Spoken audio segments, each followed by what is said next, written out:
And how do you, I just wanted Neal to tell us how these 3 or 4 cases that he fought, what are the threads that you see as being so constitutionally important to the rule of law and saving democracy? Could you just, and then bring in the tariff case? Well, thank you, and thank you for those very kind words. Let me first apologize. I am Indian. I don't think I'm a genius. I appreciate being in the book. The book is extraordinary, by the way, because it really tells 15 stories of all of us coming from very different perspectives, but having some core ethics and values and reflections on, well, basically, why our parents came here, and it motivates our work in different ways.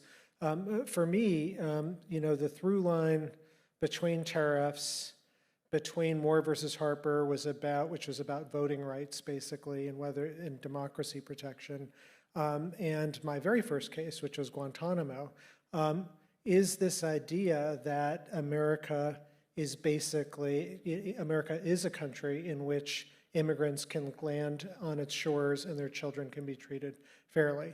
I remember, I was representing in my first case Osama bin Laden's driver, not the most popular of clients. I went down to Guantanamo. They made it very difficult for me to get there, the Pentagon, but I eventually got to go down and meet my client. And I remember he asked me the simple question, why are you doing this? Why are you representing me? He said, your last client was Al Gore. What are you doing? And I remember at that point I was just a full-time law professor, and I paused and I didn't have an answer for a while. And then I thought to myself in my head, this is why, Neal, you shouldn't be a practicing lawyer, because a guy asks you a question, a simple question, you don't even have an answer. And it's a minute goes by and I don't have an answer. And then I think to myself, well, he doesn't, I say, a minute goes by and I say, well, maybe I'm okay. When you ask Justice Ginsburg a question, she takes as long as a minute to answer it, so maybe I'm all right. And then I think to myself, he doesn't know who the hell Justice Ginsburg is. That's not going to help. But then I told him, I said, why am I doing this? I'm doing this because my parents came from a different country to America. They came not because of the quality of its soil or its sports teams, but because they knew they could land here and their children would be treated fairly.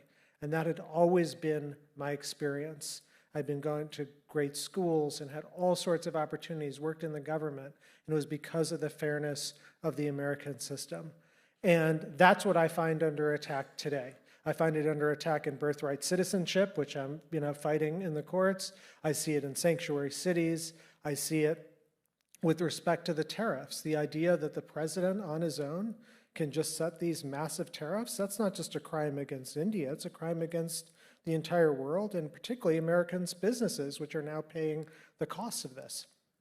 And the whole point of the tariffs litigation is to say, look, maybe you want tariffs, maybe you don't, but in the American constitutional system, it can't be done by the stroke of the president's pen alone. It requires Congress to get involved, which was exactly the argument I made in Guantanamo. I said, maybe you want to have this law-free zone, maybe you don't, but it can't be up to the president by the stroke of his pen to do it. So that's basically the through line in that. And if I'm to reflect on where this all comes from, and Meena, I think, captures it so beautifully in the book, it does come from my parents. It comes from the fact that they, believe in fairness and believe in justice. They're not lawyers. They, in fact, cried when I went to law school. But I married a doctor, so I'm okay.